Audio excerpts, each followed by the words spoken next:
Well, we, of course, will be looking at the Kogi saga in terms of the former governor and his case with the EFCC. Now, Yahaya Bello and the Economic and Financial Crimes Commission, we may just be seeing some form of political melodrama destined to fade away. But this view misses the gravity of the situation.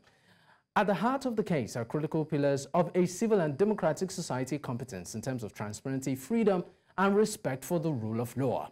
Reducing these complex issues to a mere political battle does not disservice, or does a disservice to the broader implication for governance and accountability in the country. Now joining me virtually to discuss this is Professor Anthony Kila. He's a political economist and professor of strategy and development. Thank you for your time, sir. Good to be here. Good to be here. All right, Professor Kila, it's great to have you once again. Let me first start off. What would you consider in terms of the back and forth between the former governor of Kogi State and the Economic and Financial Crimes Commission? We know that we've seen a lot of judicial crossfire. At some point, the former governor did present himself at the office of the EFCC. It wasn't picked up then. But later on, there was a major raid at the government house with the aim of picking up the governor. Now, what do you make of all of this drama? Well, I think drama is a good word. I mean, overall, it's rather preposterous the way the matters are being dealt with. The EFCC, which is a government agency, an institutional entity, is coming out rather badly. The attitude is pedestrian, it's chaotic, it's haphazard, and it doesn't show the depth that the agency of government in general should have. An agency that fights corruption in particular should have. So it's very disappointing. That does not give, the kind of gravitas one would expect. It's a shameful behavior. It doesn't make sense at all. There are so many things that should not have been done, things that should have been done that have not been done. And you wonder if we're dealing with competence or mischief here.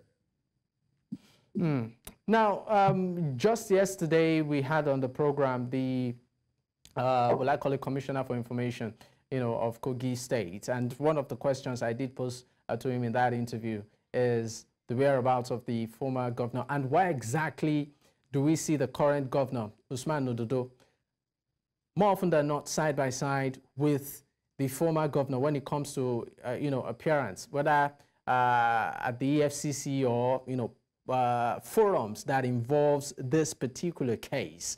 I would like you to speak on the issue of immunity of office. In this context, do we see that at play here? Well, I think it doesn't make sense. I mean, when we say immunity, I mean, I don't know what laws they are following or where they made it up.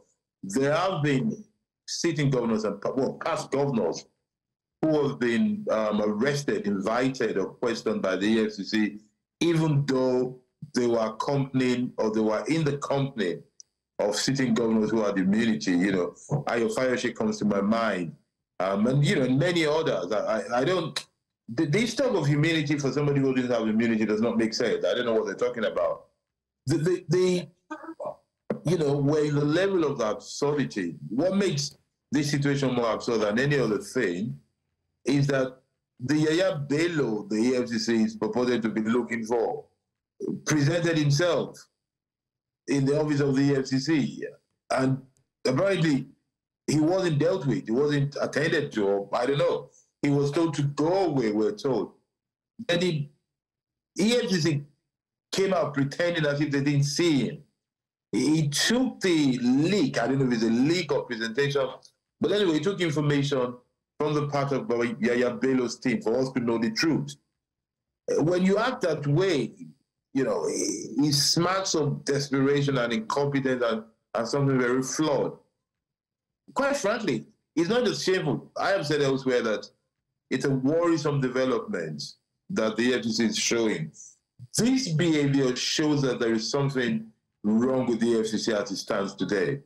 It is not living up to expectation at all. And I think the earlier we take note of that, the better for all of us. I mean, you seem to sort of give a lot of knocks to the EFCC in all of this happening. But won't you also want to say, to some extent also, that it appears like Yahaya Bello, somewhat, according to some quarters, has been evasive, you know, on this matter? Well, I think so. I mean, to me, it really doesn't matter what he does. Look, Yahaya Bello is a man, he's one individual who is accused or suspected of some crimes. He can only be guilty or innocent, nothing more, regarding these circumstances. To ascertain his guilt or innocence, the court of law will do that, and the consequence will play out. Whether he's innocent, there will be consequence. Whether he's guilty, there will be consequence. But you need to prove it and then make a case for it and discharge or you know, or condemn it. That's a very simple equation. But the EFCC, that is not one man, that represents the rest of us. You know, people should remember that in court cases, it is the people or the state against an individual. So in a way, we are the EFCC. I think it's good to remember that. So when somebody who acts on their behalf, or some people who act on their behalf, we need to pay more attention to that. And when we pay attention, what do we see? We realize that whilst the suspect can either be guilty or innocent, the agency or the people acting on behalf of the agency can be competent or incompetent, can be loyal or disloyal, can be persecuting rather than prosecuting. They could be playing politics. There's a lot of things that could be happening there. That is why my attention is more on them. And also because in terms of process, I think they're getting it wrong. Why this obsession with arrest? When you can just gather evidence and go to court. You can even try him in absentia, i.e. Okay, so I mean, this is a new approach you're bringing to this whole matter. You are saying, you are actually asking why this obsession with arrest? Why not just, you know, try him in absentia? I mean, I would like you to speak more on that. Well, let me explain to you. You see, but contrary to what people think, the role of the EFCC is not to really try people. EFCC's role is to gather evidence. EFCC's role is to prevent crime, and when crime is committed, gather evidence, then hand it over to a prosecutor who sometimes is not even a staff of the EFCC. That prosecutor then goes to court to present the case in front of a judge. The outcome, i.e. the certification of guilt or innocence after verification of facts, is a battle between the prosecutor in court and the defendant and the defense team. The EFCC's role is just to gather this evidence. You know, if they're going about this for months, close to 6 months now, the obsession of arresting people doesn't even make sense. I argue that the EFCC needs to learn to just gather the information, put it together, and send it to court. I say this because generally, I think we waste too much time on arrest. Specifically for the EFCC, because we have noticed as a people, and I want our viewers to think about it, they make big noise about arresting someone in the morning, then in the afternoon they leave them, or in the evening, or the next day. Or they arrest them for some days, and eventually they leave them. What's the point of all that drama? But wouldn't you also want to say to some extent that would contravene some sort of due process where you invite the person first for interrogation on the matter and then listen to that person, you know, in order to put facts together and ensure that is had sufficiently before proceeding to court? Well, that is good. Yes, we invite him, but if he doesn't come, just put your facts together. You see, I have been actually more brutal than the EFCC. My suspicion is that you were talking about due process. My suspicion is that EFCC is becoming an entertainer.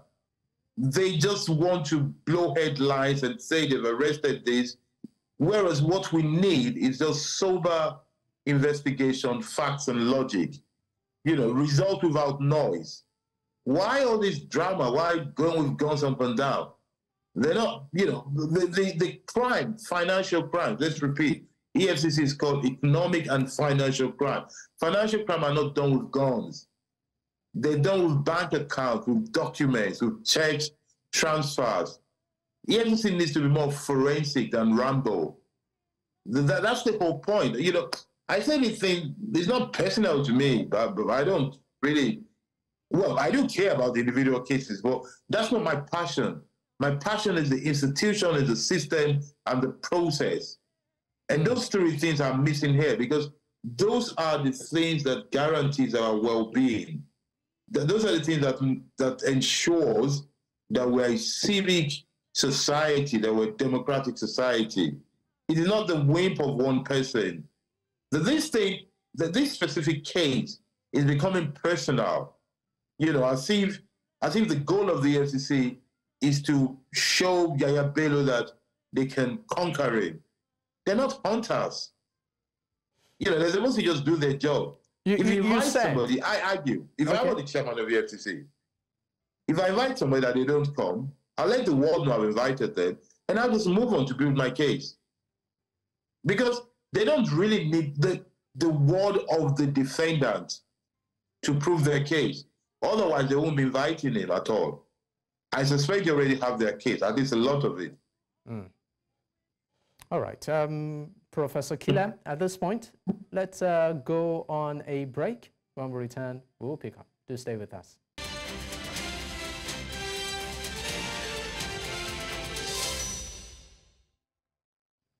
Many thanks for staying with us. This is still Politics HQ on News Central Television, and we are still looking at the issue between the former Kogi State Governor, that's Yahaya Bello, and the Economic and Financial Crimes Commission.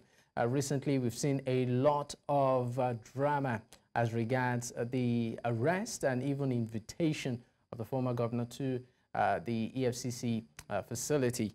And this has elicited quite a lot of reaction. Now, I still have with me my guest, Professor Anthony Kila, is a political economist and also professor of strategy and development. Thank you for staying with me, sir. Now, in your earlier remarks, you said the EFCC, that you will recommend that the EFCC is more forensic than Rambo. If I'm to break this down, you are actually suggesting that the EFCC should be more, will I say, get more evidence, be more, will I use the word investigative than Gestapo style, going about picking individuals. But I mean, I'm looking at the EFCC Act now, and looking at it, it says that it gives, this particular act gives the EFCC the power to prevent, investigate, prosecute, and even penalize economic and financial crimes. So I would like you to elaborate more when you use the word forensic, because to be honest, quite a number of Nigerians recently, I've started asking questions around the modus operandi of the Economic and Financial Crimes Commission. So I would like you to speak more, on what you mean.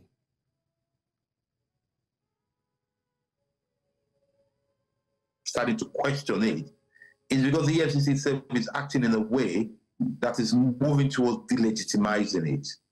It is acting in a way that is making people, our viewers should remember, when these SARS people came, people liked them.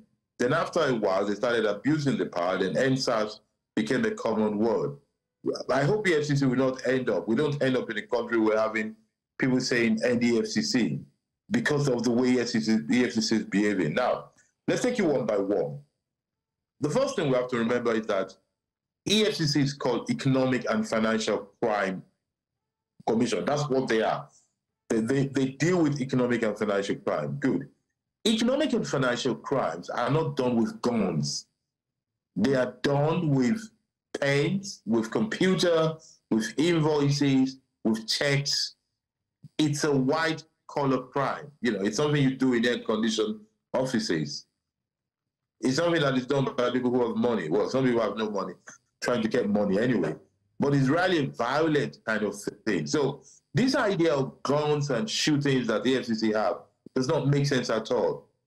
I think we need to rethink the EFCC of the future as a building with lots of IT and financial experts sitting in front of their computer, gathering information, contacting banks, following the money, checking invoices, and doing more forensic, I said, than Rambo.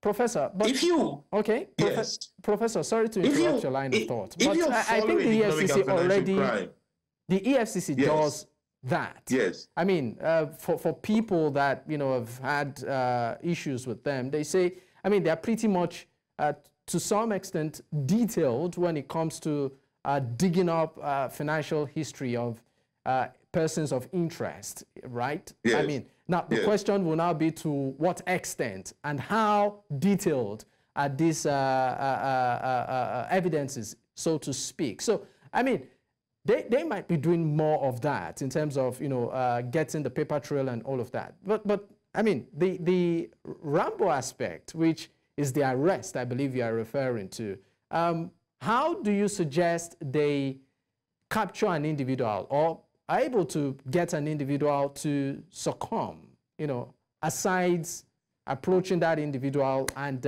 picking them up? Well, I argue two things. Number one is that, generally speaking, the EFCC itself needs to follow the rule of law, you know, very strictly. In this case, and in many cases, they've not done that. That is a general thing. But I also argue in terms of proposition that I believe that it is not even the position. It should not be the task of the EFCC to go arresting people. Why? I mean, what's the point of arresting people, then hand them over to police or to prisons? Let the police go and arrest them. They should just gather the fact. You see, this fixation of EFCC people, I've even seen their staff when they're not on duty going around with armed men guarding them. It doesn't make sense. You see, I am not defending criminals. I'm not defending suspects. I am defending the system because I worry that if the system were put together to fight corruption in general and economic and financial crime in particular is not well behaved, then we are in trouble. The system fighting corruption should not be corrupt. It should not be corrupt in terms of its intention. It should not have what you call in law, humus persecutorius. That is the tendency to persecute rather than prosecute. It should not be seen to be playing politics. It should not be seen to be personal. It should not be seen to be witch hunting. You see, those are very crucial things that we need to push for so that the EFCC can act. Once the EFCC is seen as chaotic, entertaining, vindictive, and personal, it will lose its legitimacy. It will be weak. And I think we need to rethink it. And I also think the EFCC that was formed when? I think it's about 23, 24 years ago. I think it's time we start thinking over all of it. And I think it's time for us to wait, to ask ourselves, so far, how far with the EFCC?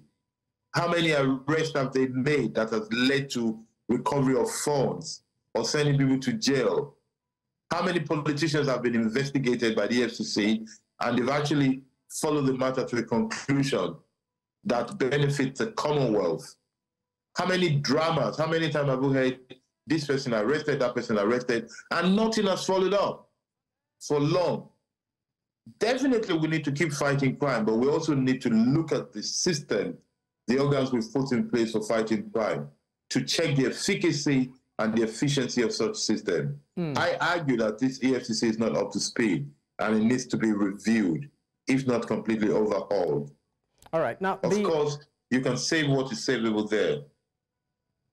The current chairman of the EFCC did say that fighting crime is pretty much Herculean, and he would rather, you know, explore the preventive approach, you know, in this fight, saying that corruption is endemic, rather prevent it. I mean, is there credence to this statement? Well, I think it's a good statement, but it's so good like it sounds like a platitude. Of course, everybody wants to prevent crime. But how do you prevent the government from stealing? How do you prevent the president from stealing? You know, unless you put system in place, that is not impossible. But the thing is, he wants to do that, but in reality, EFCC cannot do much of that. You know, because if people steal, EFCC can only catch them while stealing. You can put things in place, you know, to make it difficult or impossible, but that is actually legislative power. It is not something that EFCC itself can really do. This is, we have a problem in this country. I remember, you know, some years ago, when I think it was, I don't know which government agency that was charged to build power, could not build power. They were thinking of doing rise. We have these things where people are not doing what they ought to do well, and they're going beyond what they ought to do. We go to phase 2 without finishing phase 1. This is wrong. Let the EFCC just stick to economic and financial crime. Let it do it very well. If they can make it impossible for people to commit this crime, fantastic. But if they cannot, at least let them be there to catch them after they've committed it. And their interest will not be arresting them, but showing where the money is, freezing it, and where possibly returning to us, to we the people, to the country, to the coffers of the Commonwealth. But because if they go on, doing this personalizing, this drama, it makes them look weak and people don't trust them. And when people don't trust them, they're not able to do their job, which is fighting crime. And I believe if they're committed to their job, they wouldn't be doing a lot of the errors I think they're committing. They are on forced error because I think they have other interests at heart, which is a shame. Now, there's also talks around, what I call it leadership appointment of the EFCC, saying you want an institution that will fight corruption, across board, particularly politicians or public office holders who are found wanting. Yet, the leader of that institution is appointed by the sitting government.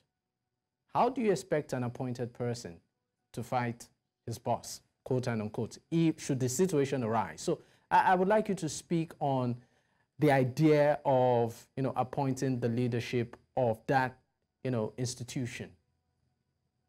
Well, I think, you see, on this matter, I get when people say that, but, what do we do? Do we get aliens to appoint him? Then everybody's related to one person or another in this country. It's difficult. When they do elections and they say they go and bring somebody from outside the state to do either primary or general elections to be their returning officer, I'm always wondering whether one day they're going to be a foreigner to be the returning officer of the national election. Those things matter, but it's little. What we need to put in place is a system whereby we can put anybody in power, but we can judge their process. We can see them when they're doing wrong. So that if the president puts in somebody at the head of the EFCC, and the president is suspected of looting or committing any financial crime, and the EFCC is not investigating it, other people should be able to call out the EFCC. Or say, for example, the EFCC chairman is put there by the president, or by anybody, really, and the EFCC, the chairman of the agency, is doing something wrong. They are witch hunting somebody. We should be able to say, look, this is wrong. So what matters is that whether they're overzealous or whether they are underperforming, it is the rule of law that protects all of us. Of course, if you're going to appoint somebody who's your spittle league or somebody who is loyal to a known politician, we're going to have a bit of a problem. So, we should look at some independence. Well, I argue that independence cannot be guaranteed. What can be guaranteed is following the rule of law. That's the way I look at it. I would like if we can look for known individuals, who are known that they have a history of respect for the law, independence of their mind, that they're not linked to anybody, that will help. But whether they are that way or not, my hope is more on the respect of the rule of law, of following the right things. All right. Professor Kila, let's bring it back to Yahaya Bello. Let's go back to Kogi State, where, of course, recently the legislators in the State House actually did call for the sacking of the chairman of the Economic and Financial Crimes Commission, Ola Olukoyede, over what the Assembly described as unprofessional handling of the corruption case against the immediate past Kogi State Governor, Yahaya Bello. Now, they actually made reference to the fact that the government house was laid siege by the Economic and Financial Crimes Commission officials. And according to the lawmakers, they accused the EFCC chair-led team of attempting to assassinate both Bello and the incumbent governor, that's Usman Ododo, by allegedly firing gunshots during the attempt to arrest Bello, recently in Abuja. Now, I would like you to speak on that, within the context of if at all we are seeing a situation where the Kogi state, well, I use political institution, appears, according to some individuals, to be, in a way, maybe shielding the past governor from, the process of this fraud case levied against him. Well, you see, it tells you the kind of incestuous relationship that is going on in Kogi State. So apparently, they consider this governor their own, and and they're standing up to protect him, by all means. That's the kind of thing you have. Yes. I think that is a bit exaggerated. But I'll tell you what is fascinating, though. What I find fascinating is that the EFCC is the one giving them the ammunitions to be displaying this kind of solidarity. If the EFCC had not done shooting at all, how would they accuse the EFCC of trying to assassinate? By the way, accusing somebody of attempted assassination is a very grave thing. Let's not take it lightly. I say this thing because it makes me laugh that the whole assembly is standing up, to be defending one man. But I like the fact that they are going to say what the FCC chairman is doing is not good, so let him be sacked. I only hope that one day they'll be able to get together as well to request the sack of other people who are not dealing well with ordinary citizens, not a former governor. But I'd like to call people's attention to the fact that there's something indicative about it, about their perception of the AFCC and their former governor. Because let me take a case, a state by chance. If this had happened in River State, I'm not sure the members of the House of Assembly of River State, the sitting ones, will make this kind of move to say, let them sack the FCC governor for attacking our former governor. Well, Professor, you see, that's the thing about politics. It all depends on who they're doing it to. Professor, so it tells you about the perception of this governor in their state compared to, say, the former governor of River State. All right. I understand that we need to go on a quick break. When we return, of course, we'll pick up. Stay with us. Many thanks for staying with us. This is still Politics HQ. I still have Professor Anthony Kila. Is a political economist and professor of strategy and development. Thank you for staying with me, sir. And now, I'm still staying on Kogi State, and of course, the matters arising, around it. Now, we've noticed that the former governor, that's Yahaya Bello, has managed to sort of evade arrest and prosecution through a combination of both legal maneuvers and some sort of political protection, which I've given some instances of. Now, this situation, just like you have alluded to, has made some sort of public spectacle and undermined the effectiveness, particularly when it comes to anti-corruption. What exactly do you think this further reflects of Nigeria's commitment, particularly to the global community in its fight against corruption? Oh, I think the global community has either given up on us or they've just considered us to be endemically corrupt, as they say. I think we should think for ourselves, in this matter. It's embarrassing because the global community would judge us negatively in terms of doing business with us or partnering with us. I think that's a bad thing. But I think this is more about ourselves. And it is this corruption issue, I link it a lot to competence. Because the corruption issue sounds like a moral issue, but we also need to look at what are the systems that allows corruption to happen? What are the systems that allow corruption to go unpunished? And one of the things that allows it to go unpunished is that if the people fighting corruption are not totally dedicated to their system, it opens gaps for real or suspected flaws.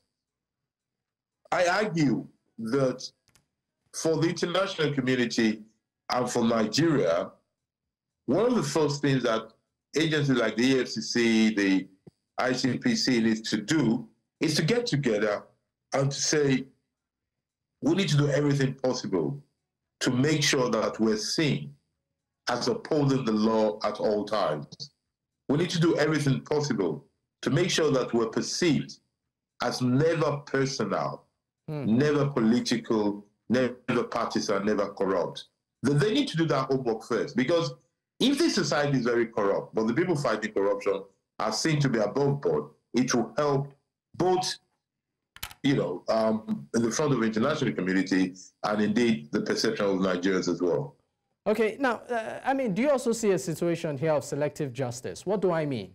Now, for maybe fraud cases where you have some young individuals who, in the street palace branded Yahoo boys, are within persons of interest, for the Economic and Financial Crimes Commission, we see cases where they are swiftly picked up. As a matter of fact, within a stroke or, a breath, these individuals are within their net. But when it comes to political cases, just like the one of Yahaya Bello, there's a lot of back and forth. And so the issue of selective justice comes to the fore here. Do you also share that perception too? Well, more than selective justice, I just think incompetence or malice, that is all. I think, because this is why I go back to the rule of law. If they just did the right thing at all times, this talk of selective justice, of what's the other thing called? Double standards will not come to play. But we see it come to play at all times. Because I still don't understand. What's that personality, that I don't know if it's transgender or cross-dresser, the person that was arrested for spraying money. They arrested somebody, the character. That's Bobrisky. I believe the individual you're referring to is the popular social media influencer, Bobrisky. Yes, that one, yes. So, that person was arrested out of hundreds of thousands, if not millions of Nigeria, and swiftly jailed. Amazing, a first-time crime that has meted the crime. Those kind of things are very strange. And the next time they arrested somebody, it didn't really go that way. And after that, they've not arrested other people. Those are strange things. They're not good for justice. Justice has to be seen to be just. And the offices of justice needs to be seen to follow the law. So are you saying that the EFCC is pretty much swift at low fruit hanging cases? Perceived you low say fruit that's not low fruit hanging cases. That's acting like bullies. EFCC seems to be strong with the weak and weak with the strong. That is a dangerous place to be in a society that wants to be democratic. That they should be seen to be not even strong. They should be seen to be smart, precise, sober, silent but effective. That is the EFCC of the future. The EFCC of the future, when it's reformed after this mess, should be an agency that is smart, silent, sober, and effective. Not this chaotic, noisy, attention-seeking, headline-grabbing, Rambo mix. We're not going to get anywhere with that to fight economic and financial crimes. Now, that is not the situation. Now, that is not the prospect. Talking about getting anywhere. Talking about getting anywhere. Is Nigeria really advancing when it comes to lowering the numbers of corruption and criminal cases, financial cases, that is, as a result of the activities of agencies like the EFCC and the ICPC? Are the numbers going down? The short answer is no. The short answer is no. We're not getting why is anywhere. That? Why do you think that is? Yes. Why is that? The long answer is we're not getting there because the causes of corruption have not been addressed in our society successfully. Corruption is caused mainly, and readers can look for my thesis on the anatomy of corruption. Corruption is caused mainly by elements such as scarcity, where you do not have enough things. When you don't have enough things, people tend to beg and bribe. That is one aspect of corruption. Corruption tends to happen when there's uncertainty of the law. When you're not sure what happens, chaos ensues. And in that chaos, people take advantage of it. That is another aspect of corruption. Another thing that leads to corruption is consequence, or better still, lack of consequence. If you can do something and get away with it, you are more likely to do it. If you're sure you cannot get away with it, you're less likely to do it. Now, in this country, scarcity of goods and services, scarcity of employment, scarcity of admission, scarcity of prospect remains. Where there is scarcity, people will tend to thief, they tend to lie, they tend to steal, they tend to beg. That is corruption. Look, if you put saints in a compound or in a room and they don't have food or enough water, at some point they start begging for water or they start stealing water. That is an anatomy of corruption. Where there is scarcity, people are likely to be corrupt. Where there is uncertainty, people are likely to be corrupt because they don't know what happens next. So they want to grab, they want to abuse. That is another thing that leads to corruption. The third element that can lead to corruption is lack of consequence. If you are in a situation where you can get away with crime, you commit it.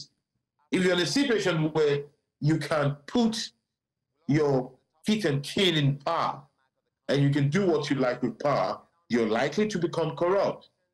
So if we really want to fight corruption, we have to do a combination of things, starting from addressing the issue of scarcity.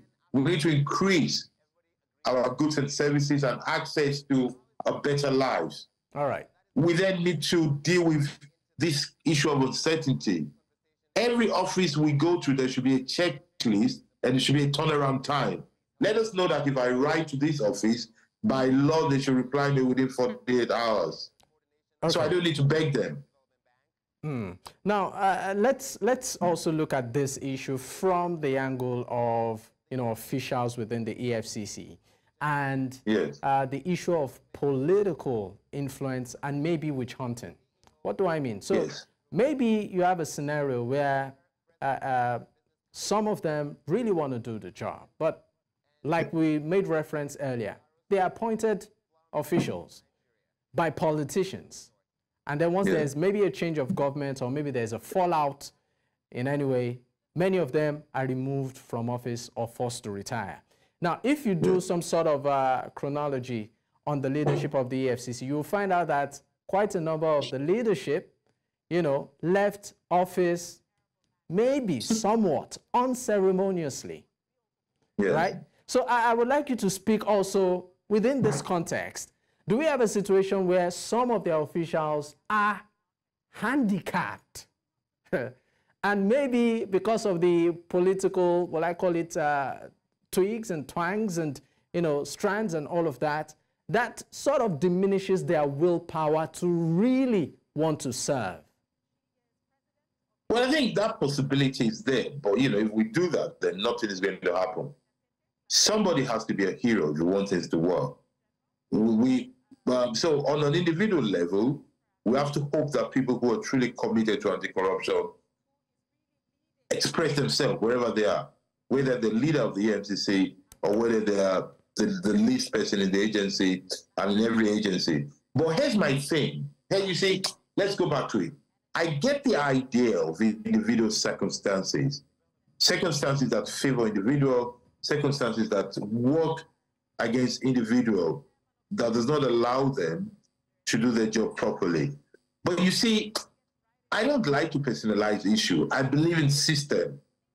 I think, unlike a matter of love and faith, when it comes to relationship in the public space, in the institutional sphere, intentions matter less than acts and utterances.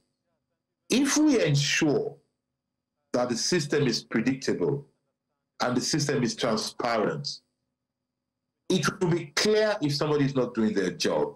It will be clear if they're doing their job, because we have very clear expectations that are established by the law, and we have very clear access to process that is established and guaranteed by transparency. I think that is what I will focus on. I understand the handicaps. I understand it very well. We can make laws, for example, saying that a sitting government cannot remove an EFCC person, but what if the EFCC person is caught for stealing? What do? Do you leave him? You can't really link the removal of EFCC with new government as pure politics. I agree. I'm not that naive. I agree. It might be politics, but what I say is that, you know, we should prove it. We should put our focus on system, all right, rather than people or relationship. All right. That is my argument. All right, Professor Kila, we need to go on a break. When we return, we will pick up. To stay with us. Many thanks for staying with us. This is still Politics HQ on News Central Television. I still have my guest, Professor Kila Anthony. He, of course, is joining virtually. Thank you for your time, sir.